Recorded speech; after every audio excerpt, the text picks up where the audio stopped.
स्वागत करता हूं आपके स्वास्थ्य की चिंता करते हुए।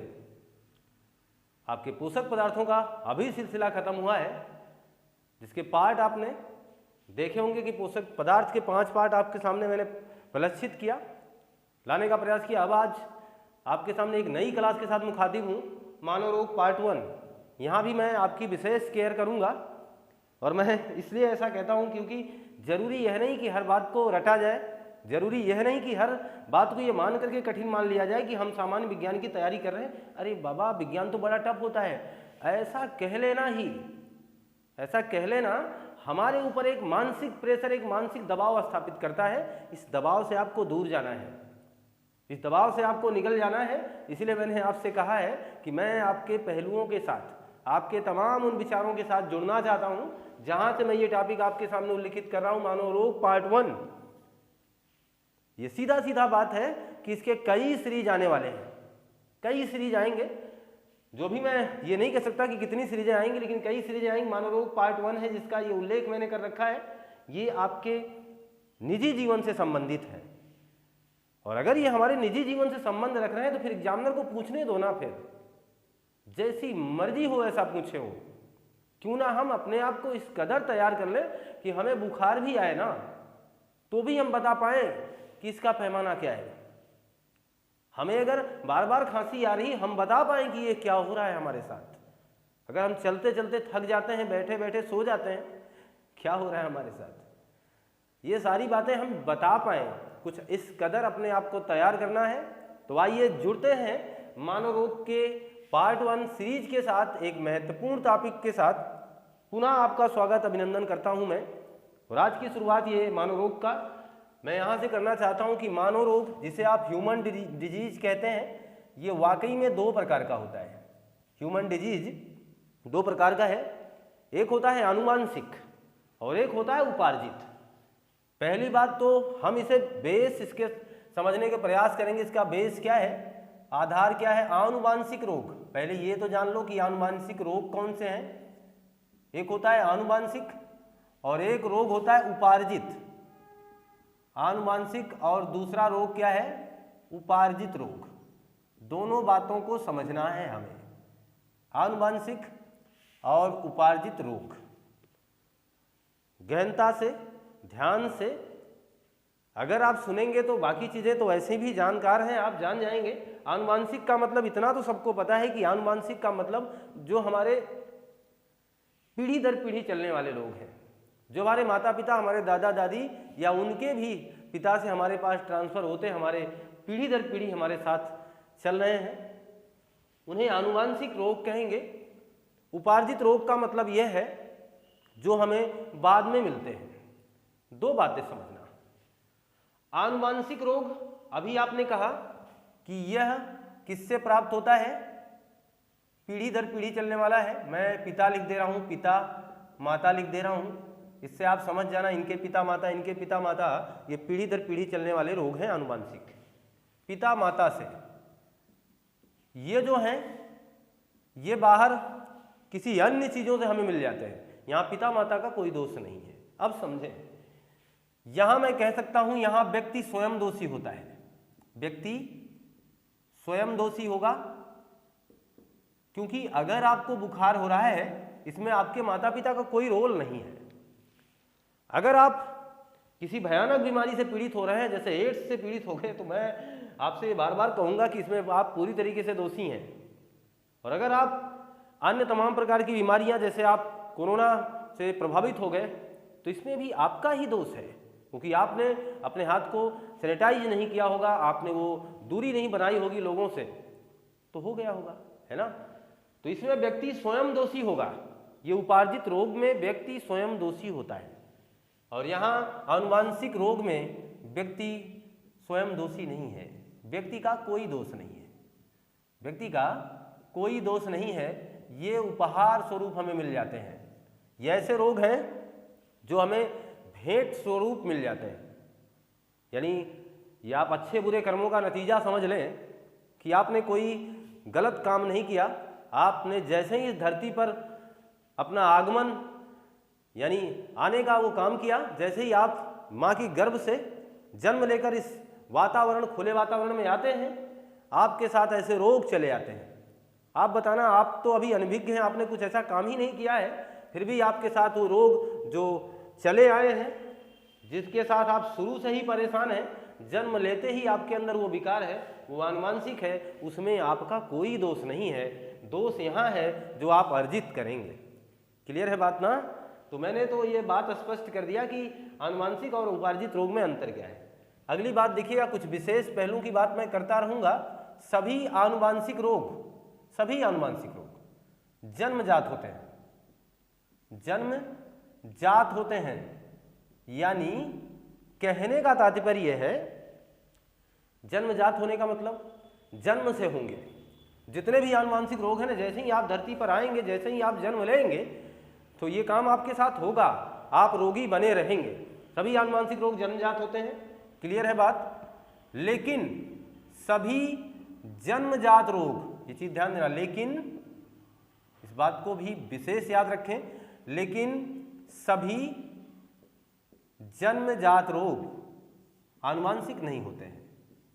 इसका मतलब समझ जाइए, जरूरी यह नहीं है कि अगर आप पैदा होते ही डायबिटीज के पेशेंट हैं, मधुमेह के रोगी हैं, पैदा होते ही आपके हार्ट में प्रॉब्लम है, जन्म लेते ही आपको एलर्जी है किसी चीज से, जन्म लेते ही आपकी त्वचा में तमाम प्रकार के निशान बने हुए हैं, जन्म लेते ही आपके शरीर में अन्य प्रकार के विकार हो गए हैं, तो पक्की बात समझिएगा, यह आनुवांशिक नहीं है, यह आनुवांशिक नहीं है। तो इसीलिए मैंने कह दिया कि सभी जन्मजात रोग, यानी अगर जन्म के साथ हर वो रोग आप आनुवांशिक समझ लोगे फिर तो गलत है।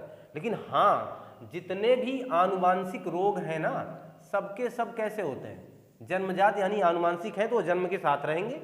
लेकिन जरूरी यह नहीं है कि जन्म में होने वाले हर रोग आनुवांशिक हो। इतनी बातें क्लियर हो गई हैं। तो मैंने इस बात को भी स्पष्ट कर दिया, एग्जामिनर कहीं से भी पूछना चाहिए, इसलिए मैंने आपसे कहा कि मैं आपको वो चीज़ दूंगा, फिर पूछने दो एग्जामिनर को, फिर आने दीजिए उन्हें अपने सामने तमाम प्रकार के प्रश्नों से। हम तैयार होकर आएंगे और पूरा काम करके जाएंगे। तो आनुवांशिक रोग की बात कर लिया, उपार्जित रोग में थोड़ा सा अंतर, मैंने आपका डाउट क्लियर कर दिया, यहाँ तक की बात स्पष्ट है। अब जरा ध्यान देना, आनुवांशिक रोग होगा तो कैसे होगा, इस बात को समझें। अगर किसी व्यक्ति को आनुवांशिक रोग होगा, क्योंकि अब मैं इस बात को परे कर दे रहा हूं, परे का मतलब हुआ आपसे अभी दूर कर दे रहा हूं। अब हम बात करेंगे केवल आनुवांशिक रोगों की। आनुवांशिक रोग का मतलब क्या हुआ? आपको पता है कि पीढ़ी दर पीढ़ी चलेगा तो हमारे गुणसूत्र से इनका लेना देना होगा, इतनी बात समझें। अगर कोई चीज पीढ़ी दर पीढ़ी चलेगी तो इनका लेना देना कहां से होगा? हमारे गुणसूत्रों से होगा, ये पक्की बात है। और अगर हम बात करें कि एक मनुष्य में गुणसूत्रों की संख्या कितनी होती है, मनुष्य में गुणसूत्र, तो आप बताओगे सर 46 होते हैं, क्योंकि आपको ये बात पता है मनुष्य में गुणसूत्र कितने होते हैं? 46। इन्हीं को दूसरी भाषा में 23 जोड़ी बोला जाता है, 23 जोड़ी कहा जाता है। इतने गुणसूत्र होते हैं मनुष्य में। इनमें तो देखना जरा 22 गुणसूत्र, 22 गुणसूत्र वो कायिक होते हैं, यानी 22 जोड़ी गुणसूत्र कैसे होते हैं? कायिक होते हैं। और एक जोड़ी का मतलब समझ रहे हैं ना, दो दो, एक जोड़ी गुणसूत्र ये होता है लैंगिक। क्लियर है ना? कायिक कितने होते हैं? 22। लैंगिक कितने होते हैं? एक जोड़ी होते हैं। ये मैं गुणसूत्रों को आपके सामने लाने का हमारा क्या उद्देश्य है? उद्देश्य हमारा है, क्योंकि हम आनुवांशिक रोग पढ़ रहे हैं, आनुवांशिक रोग इन्हीं गुणसूत्रों के द्वारा ही आदान प्रदान होंगे, तो गुणसूत्र तो जानना ही जानना पड़ेगा। कायिक गुणसूत्र, इन्हीं की जिम्मेदारी है कि आप कैसे दिखेंगे और किस तरीके से होंगे। लाख फेयर लवली या अन्य प्रकार की कॉस्मेटिक क्रीम का उपयोग कर लें, कोई मसला नहीं है। मसला यह है कि आपके गुणसूत्र, आपके जीन कैसे हैं, आपकी आंख कैसी होगी, आपकी नाक कैसी होगी, आपके हाथ की बनावट कैसी होगी, आपके बाल की बनावट कैसी होगी, ये आपके जीन पर निर्भर करता है। कायिक का मतलब होता है संरचना, तो आपकी संरचना कैसी होगी, आप इस समाज में अपने आप को किस तरीके से शामिल करेंगे और किस तरीके से देखे जाएंगे, आपको लोग अच्छा कहेंगे कि आपको लोग बुरा कहेंगे, ये जिम्मेदारी किसकी है? 22 जोड़ी गुणसूत्रों की। आपकी कोई गलती नहीं है, आपकी कोई गलती नहीं है। वो सारी गलती है जिसे आप सुधार नहीं सकते हैं, जिसे आप बदल नहीं सकते हैं। सब कुछ मान लीजिए कि वो उस परमात्मा की देन है, कुछ करना ही नहीं है आपको। एक वही बात है जहां हम विवश हैं, कुछ कर नहीं सकते। 22 जोड़ी गुणसूत्र है, कायिक है, ये हमारी संरचना की जिम्मेवारी उठाते हैं। हमारी बनावट कैसी होगी इस बात को ध्यान देना। बाकी एक जोड़ी गुणसूत्र कैसे हैं? लैंगिक, जो हमें ये बताएंगे कि आप इस धरती पर पुरुष वर्ग में शामिल होंगे कि महिला वर्ग में। यानी आपके आगे यम लिखा जाएगा कि यफ लिखा जाएगा, ये काम करेगा ये एक जोड़ी गुणसूत्र। यहाँ तक कोई दिक्कत अब आपको नहीं है। आगे बात समझे। अगर मैं कह दूं कि ये जो चीज़ें जो गुणसूत्र हैं, तो एक तो कायिक हो गया, एक तो लैंगिक हो गया, 2 प्रकार के गुणसूत्र हो गए। अगर मैं कह दूं कि कायिक गुणसूत्र में कोई दिक्कत आ गई तो रोग हो जाएगा, एक बार हम कहेंगे लैंगिक गुणसूत्र में दिक्कत आ जाएगा तो भी रोग होगा। होगा कि नहीं होगा? तो कायिक में दिक्कत या लैंगिक गुणसूत्र में दिक्कत या समस्या आ गई तो, है ना, रोग हो जाएंगे। हो जाएंगे कि नहीं हो जाएंगे? हो जाएंगे। अब जरा ध्यान दीजिएगा, एक बार तो ऐसा होगा कि जो गुणसूत्र हैं उनकी संख्या बढ़ या घट जाएगी, बढ़ या घट जाएगी, संख्या बढ़ या घट जाएगी। जैसे 22 है तो इसमें किसी की कॉपी आ जाएगी, यानी 23 हो जाएगा। कायिक गुणसूत्रों की संख्या सामान्यतया 22 होनी चाहिए। आप जरा बताना, अगर मैं आपसे कह दूं किसी एक सामान्य पुरुष के अंदर, मनुष्य के अंदर 46 गुणसूत्र होने चाहिए, लेकिन किसी के अंदर 47 है, तो क्या यह सामान्य मानव है? क्या नहीं, बहुत विकृतियां होगी इसमें। समझ रहे हैं? तो संख्या बढ़ या घट जाएगी। और एक बार ऐसा होगा कि संरचना में परिवर्तन आ जाएगा, यानी संख्या नहीं घटेगी, संरचना में परिवर्तन हो सकता है। तो मैं कहना यह चाह रहा था आपसे कि मनुष्य में गुणसूत्र 46, कायिक और लैंगिक दोनों आपने देखा। कायिक में क्या होगा? कभी संख्या बढ़ सकती है और कभी उसी के संरचना में परिवर्तन आ सकता है, बेसिक बात। लैंगिक गुणसूत्र में क्या होगा? कभी संख्या बढ़ सकती है और कभी उसी की संरचना में परिवर्तन आ जाएगा। क्लियर है बात? तो ये बात मैं मान के चलता हूं कि आप बड़े आराम से और अच्छे ढंग से ये बात अब आप समझ पा रहे हैं, कोई यहाँ दिक्कत अब आपको नहीं होने वाली है। क्लियर है बात ना? तो मैं ये मान के चलता हूं कि अब आपको क्या करना है, आगे की जो बातें हैं कुछ इस तरीके से होने वाली हैं। जैसे अगर मैं कहूं कायिक गुणसूत्रों की संख्या में परिवर्तन, संख्या में परिवर्तन के आधार पर होने वाले रोग, ये हेडिंग आप बनाएंगे, आधार पर होने वाले रोग, होने वाले रोग। एक इस तरीके से होगा कि कायिक गुणसूत्रों की संख्या में परिवर्तन पर होने वाले रोग, है ना। एक बार होगा लैंगिक गुणसूत्रों की संख्या में परिवर्तन पर होने वाले रोग, लैंगिक गुणसूत्रों की संख्या के आधार पे परिवर्तन होने वाले, जैसे यहां लिखा है कायिक गुणसूत्रों की संख्या में परिवर्तन के आधार पर होने वाले रोग, ऐसे ही लैंगिक गुणसूत्रों की संख्या में परिवर्तन के आधार पर होने वाले रोग। संख्या बदलना हो, दो हेडिंग से हो गई। इसके बाद क्या पढ़ेंगे हम पढ़ेंगे कायिक गुणसूत्रों की संरचना में परिवर्तन के आधार पर, कायिक गुणसूत्रों की संरचना में परिवर्तन के आधार पर, परिवर्तन के आधार पर, ठीक है। और एक बार लिखेंगे लैंगिक गुणसूत्रों की संरचना में परिवर्तन के आधार पर। हो गया ना? ये मैं इसलिए कर दिया कि जिससे आप इस बात को समझ पाएं कि अभी तक मैंने क्या किया। मैंने यही किया है कि जो गुणसूत्र हैं 2 प्रकार के, कायिक और लैंगिक। कायिक की संख्या बढ़ या घट सकती है, तो संख्या के आधार पर रोग हो जाएंगे। कायिक गुणसूत्रों के संरचना में परिवर्तन हो सकता है। जैसे ये मान के चलें कि अगर आपने कभी ये फिगर देखा होगा, जो गुणसूत्रों का फिगर होता है जो गुणसूत्र का चित्र बनाया जाता है कुछ इस तरीके से। ये जो गुणसूत्र हैं आपके, इन्हीं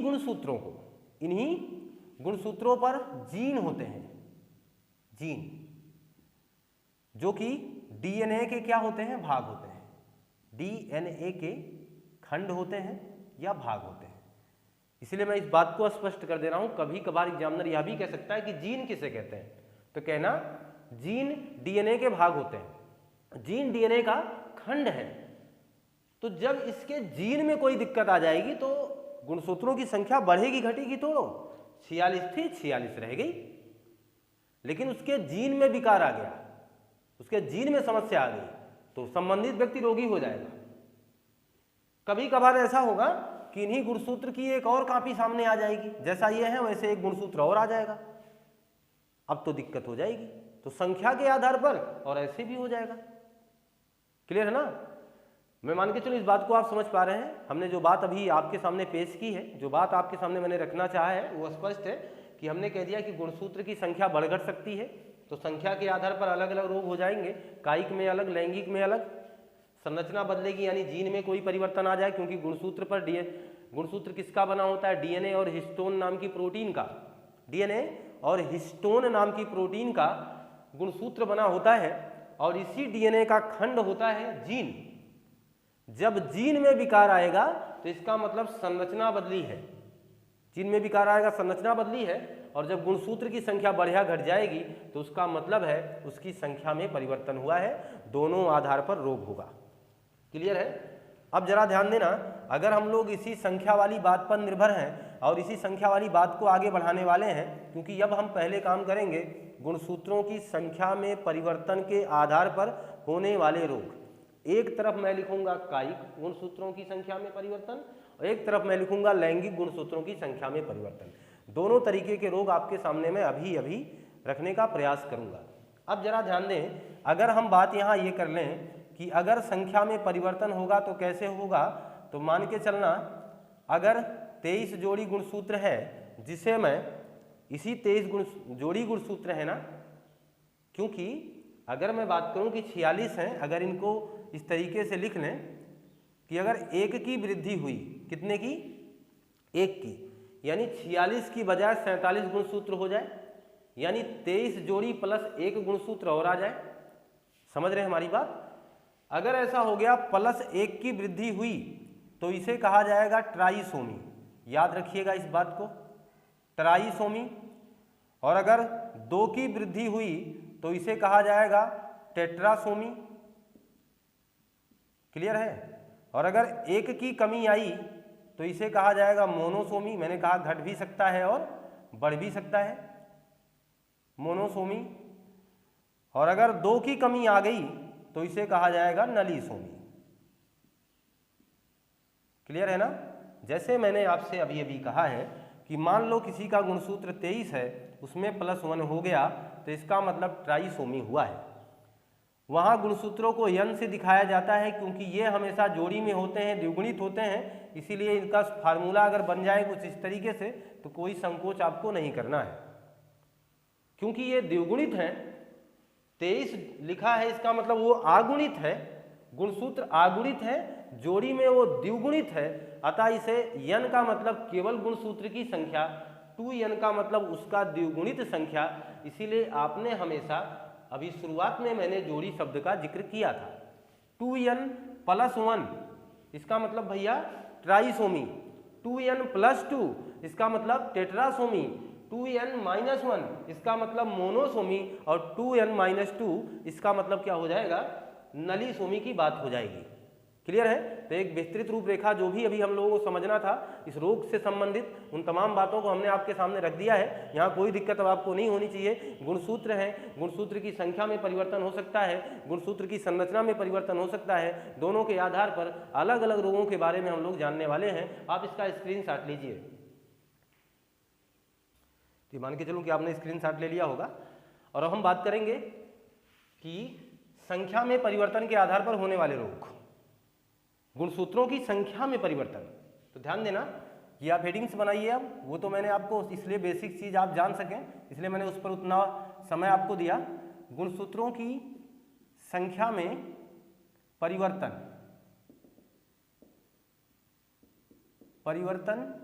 के आधार पर होने वाले रोग।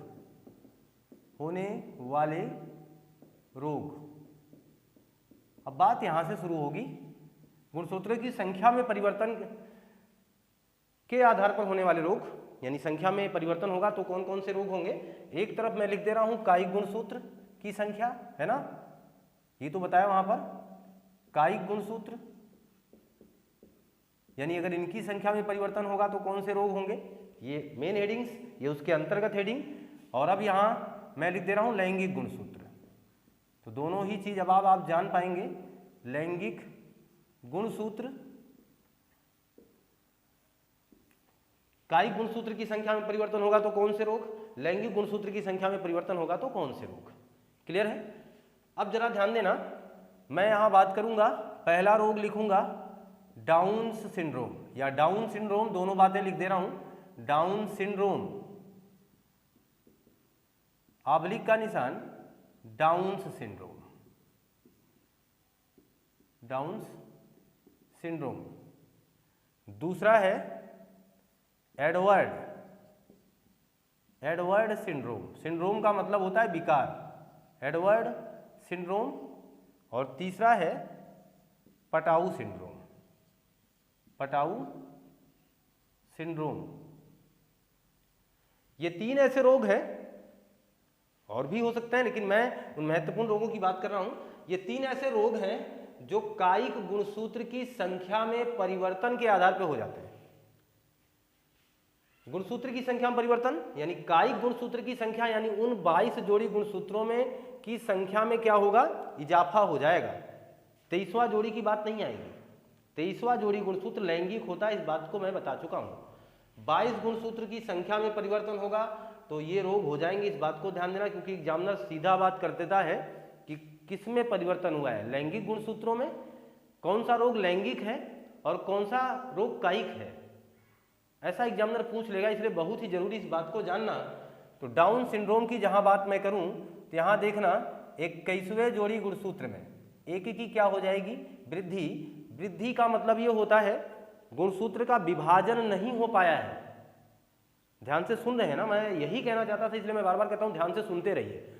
21वें जोड़ी गुणसूत्र का विभाजन नहीं हो पाता है, उसकी एक अलग से कॉपी, एक जिराक्स आ जाता है, यानी एक गुणसूत्र और चला आता है, बढ़ जाता है। इसका मतलब अब ये आदमी सामान्य नहीं रह जाएगा, अब ये बच्चा सामान्य इस धरती पर जन्म नहीं लेगा, इसके अंदर जरूर कोई ना कोई परिवर्तन हुए होंगे या रहेंगे, ये मान के चलें। अच्छा, एक बढ़ा है तो इसे क्या कहेंगे आप, अभी बताया था हमने, ट्राइसोमी कहेंगे।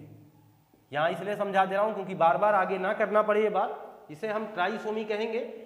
यहाँ देखिएगा एडवर्ड सिंड्रोम में 18वें गुणसूत्र में 1 की वृद्धि हो जाएगी।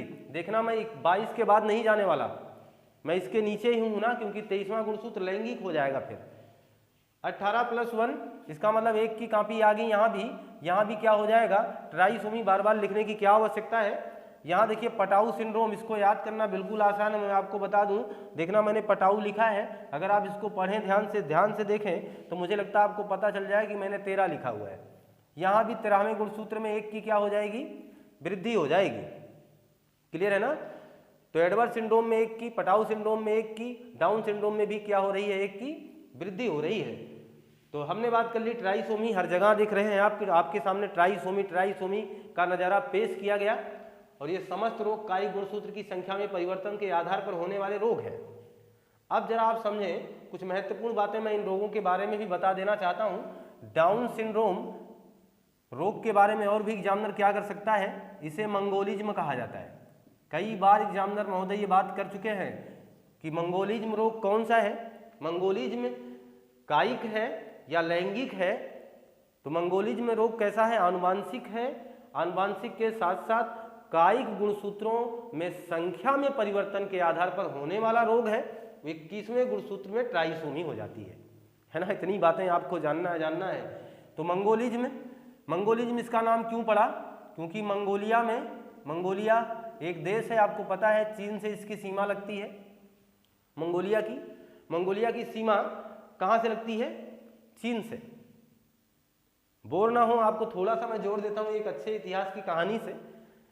मंगोलिया यानी इसकी सीमा चीन से इसलिए बता रहा हूँ क्योंकि चीन की सीमा आपसे लगती है, तो इसका मतलब आप मान के चले पड़ोसी के पड़ोसी हैं, यानी रिश्तेदार के रिश्तेदार हैं, तो थोड़ा करीब लगेंगे आपको ये। मंगोलिया का एक शासक था, उसका नाम सुना होगा चंगेज खां। चंगेज खां भी इसी मंगोलिज्म रोग से पीड़ित था।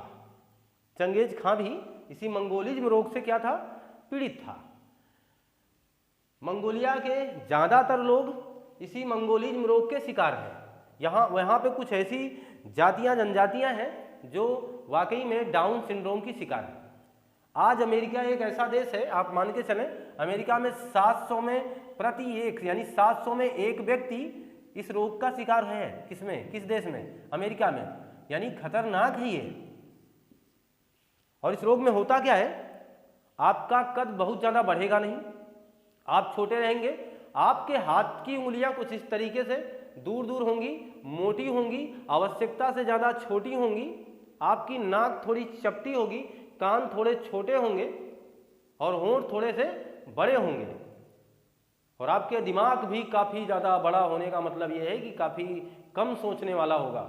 जो भी ठान लेगा ना वो करने लगेगा, फिर गलत हो या सही, अलग प्रकार का। तो चंगेज खान भी ऐसे ही कुछ था। चंगेज खां की कहानी आप सुनेंगे तो दंग रह जाएंगे। 1162 के आसपास इसका जन्म बताया जाता है, यानी उस समय की ये कहानी है। मंगोलिया में इसका जन्म हुआ एक खानाबदोश जनजाति में। खानाबदोश जनजाति का मतलब समझ रहे हैं, वहाँ चंगेज खान का जन्म होता है। चंगेज खान का पिता इसके 5 साल की उम्र में ही दुनिया छोड़ के चला जाता है। चंगेज खान की योग्यता को देख करके खानाबदोश जनजातियों ने इसे अपना शासक नियुक्त कर देते हैं। ये मान के चलते हैं कि इसमें बड़ी प्रतिभा है। चंगेज खां आकार में छोटा था, उसके उंगलियां थोड़े से इस तरीके से थे, और यह दिमाग के मामले में बहुत धीमा नहीं था, लेकिन जो करता ऊट पटांग, इसको कोई दया नाम की कोई चीज़ इसके अंदर नहीं थी। एक दौर था, एक जमाना था, इसने वो काम कर दिया है कि आप सोचोगे तो आपको डर लग जाएगी, आपकी रूह कांप जाएगी। इसने चीन पर कब्जा कर लिया था, चीन पर। यह ईरान चला जाता है, ईरान पर हमला करता है। ईरान में शासक थे खारजम, वहाँ के राजा खारजम। ईरान में उस समय जितनी भी जनसंख्या रही होगी, ये मान के चलना अद्भुत है, ये 75% आबादी को चंगेज खान मार देता है। यानी उस समय 1162 ईस्वी में जहाँ पर धरती पर काफ़ी जनसंख्या कम थी, उस समय चंगेज खान ने पूरी दुनिया से 4 करोड़ लोगों को खत्म कर दिया था। आप मान के चल सकते हैं कि बहुत बड़ी जनसंख्या विनाश कर दिया था। 4 करोड़ लोगों का हत्यारा कहा जाता है चंगेज खान को। यानी निर्दयी था ये, दया नाम की कोई चीज़ नहीं थी। जहां पहुंचता था केवल मार काट, केवल मारना ही मारना है, ये उद्देश्य इसका होता था, मार ही देता था ये। खारजम का एक, आप सोचेंगे क्या चंगेज खान हमारे भारत भी आया था, ऐसी कल्पना हमारे अंदर तुरंत आनी चाहिए, आ भी गई होगी। खारजाम का एक लड़का था जिसका नाम था जलालुद्दीन। जलालुद्दीन जब ये भयानक स्थिति देख रहा है कि 75% आबादी को हमारे पास से हटा दिया जा रहा है, मार दिया जा रहा है भाई, 75% आबादी। जलालुद्दीन भाग करके कहाँ चला आता है, भारत के उस समय शासक थे इल्तुतमिश। इनके पास आता है भारत। ये जलालुद्दीन भाग के आता है, कहता मुझे बचा लो जहां पना, मेरे जान खतरे में है, मेरे देश पर चंगेज खान ने आक्रमण कर दिया है और पूरे देश को तबाह कर दिया है, मैं किसी तरीके से जान बचा करके भाग रहा हूँ। इल्तुतमिश इतना भी मूर्ख नहीं था, उसने कहा नहीं, चंगेज खान बहुत ही खतरनाक है, जब वो पूरी दुनिया को मार सकता है, सबको मार रहा है, तो मैं कैसे जीत पाऊंगा। इसने जलालुद्दीन को आश्रय देने से मना कर दिया। जब ये बात चंगेज खान को पता चली तो चंगेज खान ने सोचा जाने दो, उसने अधीनता स्वीकारी कर ली है। और उस समय चंगेज खान की उम्र काफ़ी हो चुकी थी, ये 60 वर्षों का हो चुका था। तो इसने सोचा आप छोड़ो, कोई बहुत बड़ा उद्देश्य नहीं है भारत जाने का। इसने भारत आने का इरादा ही बदल दिया, अन्यथा भारत में भी आकर के इसने इसी तरीके की तबाही मचाई होती और भारत के भी इतिहास में ऐसे खूनी अक्षर लिख दिए गए होते। लेकिन चंगेज खान, गनीमत है कि भारत नहीं आया, वो भारत नहीं आ सका या नहीं आया, ये मान के चले। और यही चंगेज खान था, आपने नाम सुना होगा उज्बेकिस्तान का। उज्बेकिस्तान का नाम आपने सुना होगा। उज्बेकिस्तान में एक स्थान है बुखारा, यहां पर लगभग 10 लाख लोग रहते थे। 10 लाख लोग रहते थे। ये 1220 ईस्वी के आसपास का मामला है। और आप सोच सकते हैं 1162 में पैदा हुआ है तो 1220 में जाने का मतलब क्या हो गया, 60 वर्ष, वही मैं बता रहा हूँ, 60-62 वर्ष का इसकी अवस्था थी। यानी ये बुजुर्ग हो चुका था, लेकिन फिर भी इसकी वो चीज़ें नहीं मरी थी अंदर से, तो शिकार करने का तरीका नहीं बदला था। 10 लाख लोग थे और उन 10 लाख लोगों को इस कदर मार दिया कि केवल 50,000 लोग ही बचे। यानी यहाँ की जनसंख्या को ही समूल नष्ट कर दिया था चंगेज खान ने। बुखारा नाम सुना है आपने, एक मूवी देखी होगी सोनी माहिवाल, देखा होगा, और अगर नहीं देखा है तो कोई बड़ी बात नहीं है, लेकिन जाना होगा, आपने सुना होगा, सोनी माहिवाल की प्रेम कहानी आपने जानी होगी, वहाँ इस बुखारा का नाम लिया गया होगा। यानी जो महिवाल था वो कहाँ का था, बुखारा का था। उज्बेकिस्तान में स्थित है बुखारा, बुखारा का था वो। और वो बुखारा से चल करके कहाँ आता था, आपके पंजाब प्रांत का हिस्सा था गुजरात, वहाँ आता था। वहाँ एक कुम्हार की बेटी थी वो सोनी, उससे मिलने आता था। ये बात आपने कहानी सुनी है। फिर डूब के दोनों लोग नदी में डूब के मर जाते हैं। माहिवाल आता है, एक संपन्न परिवार का था, लेकिन फिर भी वो वापस लौट के नहीं जाता। और इन्हीं वादियों में उसकी प्रेम कहानी आज भी अमर हो गई। ये सारी बातें आप जान रहे हैं। बुखारा का नाम मैंने इसलिए बता दिया क्योंकि इसके बारे में आप जानते ही जानते हैं। तो एक कहानी से आपको मैंने जोड़ने का प्रयास किया जिससे आपका बहुत ज़्यादा वो ना हो पाए, नुकसान ना हो जाए, है ना। मंगोलिया की राजधानी क्या है, बड़ी प्यारी राजधानी है मंगोलिया की। मंगोलिया की राजधानी याद कर सकते हैं, उलान बटोर यहाँ की राजधानी है। हम आ जाए अपनी टॉपिक पे। इतना मान के चले, विज्ञापन सा था, प्रचार मैंने जोड़ दिया, ऐड मैंने जोड़ दिया आपके इस चैनल में, आपके इस माध्यम में। क्लियर है बात ना। तो मैंने बात कर लिया कि डाउन सिंड्रोम को मंगोलिज्म क्यों कहा जाता। मंगोलिया क्या है, चंगेज खान किस रोग से पीड़ित था, तो इसी से पीड़ित था। चंगेज खान की थोड़ी सी कहानी मैंने आपको बता दी और आपको सोनी महिवाल की प्रेम कहानी का हिस्सा भी दिखा दिया। अब जरा ध्यान दें, एडवर्ड सिंड्रोम की बात मैं कर लूँ। एडवर्ड सिंड्रोम में क्या होता है, 18+1, यहाँ आप मान के चलें 18वां यानी कायिक गुणसूत्र में 1 की वृद्धि हो रही है। और ऐसे बच्चे बहुत ज़्यादा दिनों तक जीवित नहीं रह पाते हैं क्योंकि इनके खाने पीने में समस्या होती है। इनका मुख इतना छोटा होगा कि ये कभी गोलगप्पे नहीं खा सकते हैं। जो गोलगप्पा जान रहे हैं ना, तो इनके मुख में वो गोलगप्पा नहीं जाएगा क्योंकि इनका मुख काफ़ी छोटा होगा, जिसमें भोजन तो दूर पानी जाने की समस्या रहती है। अतः ऐसे बच्चे अधिकतम 5 वर्ष ही जीवित रह सकते हैं, लगभग इनकी मौत ही हो जाती है। ये मान के चलें एडवर्ड सिंड्रोम वाले मामले में। पटाऊ सिंड्रोम में 13+1 जहाँ बात की है, यहाँ आपको ध्यान ये देते रहना है, आपको ये बात मान लेनी है कि पटाऊ सिंड्रोम में जो होंठ है, होंठ ही हमारा बीच से फटा होगा, बीच का तलवा भी बीच से फटा होगा। ये पटाऊ सिंड्रोम में हिस्सा है, ये कहानी है पटाऊ सिंड्रोम की। यहाँ भी मनुष्य काफ़ी कुरूप दिखेगा और मंदबुद्धि भी हो सकता है, बहुत ज़्यादा ये सेंसिटिव नहीं होगा। आपको याद क्या रखना है कि किस रोग में क्या होता है, उतनी बात तो आप जान ही चुके हैं। एडवर्ड सिंड्रोम में मुख छोटा हो जाएगा, आप लिख सकते हैं भाई इस बात को, मुख छोटा रहेगा। यहाँ देखिए होंठ बीच से फट जाएगा, होंठ बीच से फटा होगा, यानी वो थोड़ा सा फटना नहीं क्रीम लगा करके आप काम चला लोगे, वो बीच से पूरा फटा होगा। वो क्रीम लगाने से काम नहीं चलने वाला है, ये बीच का हिस्सा हट जाएगा। यहाँ आपको दांत दिखेगा। आ रही मेरी बात समझ में। तो ये पटाऊ सिंड्रोम वाले रोगी हैं। तो मैंने कायिक गुणसूत्र के आधार पर होने वाले रोगों को आपको बताने का प्रयास किया और मैं मान के चलता हूं कि आपने इस बात को जान भी लिया है। आप इसका स्क्रीनशॉट ले लीजिए। तो मैं ये मान के चलता हूं कि आपने स्क्रीनशॉट ले लिया होगा। अब हम बात कर लेते हैं कि लैंगिक गुणसूत्र की संख्या में परिवर्तन होगा तो कौन कौन से रोग हमें जरूरी है याद करने के लिए। इसमें ध्यान देना, अगर लैंगिक गुणसूत्र की संख्या में परिवर्तन हुआ तो एक महत्वपूर्ण रोग है क्लीनीफेल्टर, क्लीनीफेल्टर सिंड्रोम। और एक पूछा जाता है एग्जाम में, काफी बार आ चुका है, आपके टेट वगैरह में पूछा गया, टर्नर सिंड्रोम, क्लीनीफेल्टर, टर्नर। और एक है आपका जैकब सिंड्रोम। और एक है सुपर फीमेल। Jacob syndrome. अब ध्यान दें, क्लीनीफेल्टर का संबंध केवल पुरुषों से है, टर्नर सिंड्रोम का संबंध स्त्रियों से है, जैकब सिंड्रोम का संबंध पुरुषों से है और सुपर फीमेल का संबंध स्त्री से है। यहाँ तक अब आपको कोई डाउट नहीं होना चाहिए, सीधी सीधी बात है। टर्नर सिंड्रोम का संबंध किससे है? पुरुषों में होने वाला रोग है कि महिलाओं में होने वाला रोग है, ऐसा करके क्वेश्चन कर लिया जाता है। मैंने अभी आपसे बात की कि टेट में पूछा गया, कुछ इसी तरीके से प्रश्न वो बना दिया गया था। सीधा पूछा गया था टर्नर सिंड्रोम का संबंध किससे है, तो टर्नर सिंड्रोम का संबंध महिला से है। इतनी बात आपको ध्यान रखनी है। क्लियर है बात ना। और ये सब लैंगिक गुणसूत्रों की संख्या में परिवर्तन होने पर होंगे। जैसे जरा ध्यान दें, क्लीनीफेल्टर सिंड्रोम है, पुरुष में होगा, और आपको पता है पुरुष का गुणसूत्र कैसा होता है, लैंगिक XY करके होता है ना। इसमें क्या होता है, एक X की क्या हो जाती है, वृद्धि हो जाती है।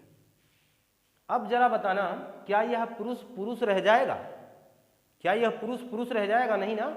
इस पुरुष में महिला के लक्षण आ गए, क्योंकि X संकेत है, X संकेत है किसका, महिला का, और Y संकेत है किसका, पुरुष का। क्लियर है बात ना। अगर किसी पुरुष में X के लक्षण आ गए तो इसका मतलब उसमें महिलाओं जैसे लक्षण विकसित होने लगेंगे। वो पुरुष कम, महिला ज़्यादा दिखेगा, है ना। अचानक ऐसे रोग वाकई में खतरनाक ही हैं, और ये पुरुषों में होंगे, इसमें बहुत कुछ करने की आवश्यकता आपको नहीं है। मैं मान के चलता हूँ कि आप इस बात को समझ रहे हैं। ट्राइसोमी, टेट्रासोमी, वो मोनोसोमी, वो नलीसोमी वाली बात आप जान चुके हैं। कभी भी एग्जामिनर पूछे तो उस बात को आप अपने तरीके से जवाब दे सकते हैं। क्लियर है बात ना। टर्नर सिंड्रोम की मैं बात करूं, टर्नर सिंड्रोम में ध्यान देना, महिलाओं के पास XX गुणसूत्र होना चाहिए, तभी वो महिला है, सामान्य महिला है, अन्यथा नहीं है। लेकिन होता क्या है, इसमें एक X गुणसूत्र की कमी आ जाती है, यानी मोनोसोमी होती है यहाँ पे। इसी बात को ध्यान देना। इसलिए मैंने कहा वो सारी बातें इंपॉर्टेंट है जो आप पीछे पढ़ के आ रहे हैं, हर वो पहलू जरूरी है जाने रखें। मोनोसोमी कह देगा तो कैसे जान पाओगे। तो XX में क्या होता है, -1, इसका मतलब ये हो जाएगा X0, वो नहीं है ये X0, यानी एक X की क्या हो गई, कमी हो गई। अब जरा बताना क्या है, महिला महिला रह जाएगी, सामान्य महिला रह जाएगी, नहीं। ऐसी महिला कभी संतान को जन्म नहीं दे सकती है, ऐसी महिला वास्तविक रूप से कभी महिला नहीं लगेगी आपको, है ना। महिला के सारे लक्षण इसमें विकसित नहीं हो पाएंगे। एक X से कितना विकसित होगा आप खुद ही समझ सकते हैं। जहां 2 X है तब वो सामान्य है। अब जब एक ही X हो जाएगा तो महिला आधी अधूरी हो जाएगी, महिला आधी अधूरी हो जाएगी। वो पूरी तरीके से आपको महिला जैसी नहीं दिखेगी, लगेगी महिला, लेकिन हो करके महिला वो महिला नहीं होगी। इस बात को ध्यान देना, ठीक। यहां तक समझ गए। जैकब सिंड्रोम, ये भी देखना पुरुषों में होने वाला रोग है, जैकब सिंड्रोम। और ये रोग वाकई में कैसा होगा, देखना जरा। XY पुरुष का लक्षण, इसमें वृद्धि देखना Y+Y का, इसका मतलब हो रहा है ज्यादा हो रहा है भाई। कौन सा काम हो गया, टेट्रासोमी हो गई यहाँ पे। ट्राइसोमी की बजाय क्या हो गया यहाँ पर, टेट्रा हो गया, क्योंकि 2 की वृद्धि हो गई ना। 2 से चाहे जितना वृद्धि होगी वो टेट्रासोमी ही कही जाएगी। तो ट्राइसोमी देखना 2 बढ़ गए, टेट्रासोमी, यानी इसे जैकब सिंड्रोम कहेंगे। यानी पुरुष में पुरुषों वाला लक्षण बढ़ जाएगा, यानी अभी महापुरुष कहलाएगा, अर्थात शरीर भीमकाय हो जाएगी, भीमकाय, भीम जैसी शरीर हो जाएगी। शरीर कैसा हो जाएगा, भीमकाय, यानी पुरुषों में और बड़ा पुरुषत्व आ जाएगा, और बड़े बड़े पुरुष के लक्षण आ जाएंगे। ऐसे लोग अपने ताकत को संभाल नहीं पाएंगे और ऊट पटांग हरकत करने ही लगेंगे, ठीक है। तो जैकब सिंड्रोम की बात समझ सके हैं। हम इसे सुपरमैन कह सकते हैं, सुपरमैन या सुपरमेल कह लीजिए सुपरमेल, मेल का मतलब पुरुष। सुपरमेल, सुपरमैन रोग कौन सा है, जैकब सिंड्रोम है। इसमें Y की द्विगुणित हो जाती है, यानी डबल की संख्या में बढ़ जाती है। आगे देखें, सुपर फीमेल, फीमेल का सिंबल XX, इसमें भी प्लस क्या होगा, XX बढ़ जाएगा। देखना यहाँ भी टेट्रासोमी हो रही है X की। अब ये महिला न रह करके महामहिला हो जाएगी। महामहिला का मतलब सुपर फीमेल, काफ़ी ताकतवर, काफ़ी लंबी चौड़ी मोटी, है ना, इस तरीके से हो जाएगी। और ऐसी महिला, ऐसी सामान्य महिलाओं को कंधे पे उठाकर फेंक देंगी, समझ रहे हैं ना। तो मान के चलना ये काफ़ी खतरनाक है, सुपर फीमेल। और ये महिलाओं में महिला जैसे लक्षण विकसित हो जाएंगे। और आपके सामने मैंने लिख ही दिया है, सुपर फीमेल रोग इसे कहेंगे। तो मैं मान के चलता हूँ कि लैंगिक गुणसूत्र वाला मसला आप समझ पाए हैं। लैंगिक गुणसूत्र की देखना संख्या में परिवर्तन हो रहा है, तो ऐसे ऐसे रोग हो रहे हैं। और फिर मैंने कहा कायिक गुणसूत्रों की संख्या में परिवर्तन हुआ, तो कौन कौन से हुए, जहां आपने डाउन्स पढ़ा, जहां आपने एडवर्ड पढ़ा, जहां आपने पटाऊ पढ़ा। लैंगिक गुणसूत्र की संख्या में परिवर्तन हुआ तो आपने क्लीनीफेल्टर, टर्नर, जैकब सिंड्रोम और सुपर फीमेल देखा। क्लिनफेल्टर का संबंध पुरुषों से था, टर्नर का संबंध स्त्री से है, जैकब का पुरुष से, सुपर का स्त्री से, ऐसे करके भी प्रश्न पूछ लिए जाते हैं। तो मान के चलूँ कि आपको मनोरोग पार्ट 1 की सीरीज अच्छी लगी होगी। ये टॉपिक, ये क्लास बहुत लंबी ना हो जाए, मैं इसी आशा विश्वास के साथ ये मान के चलता हूँ कि आपने पूरा अध्ययन अच्छे ढंग से कर लिया है और आपको ये क्लास बेहतर ढंग से समझ में आई होगी। और अगर ऐसा कर पाए हैं हम तो लाइक करें, शेयर करें, सब्सक्राइब करें, कमेंट करना ना भूलें। मिलता हूँ मैं आपसे फिर नई कक्षा में। आपका दिन शुभ हो। आपको बहुत बहुत धन्यवाद।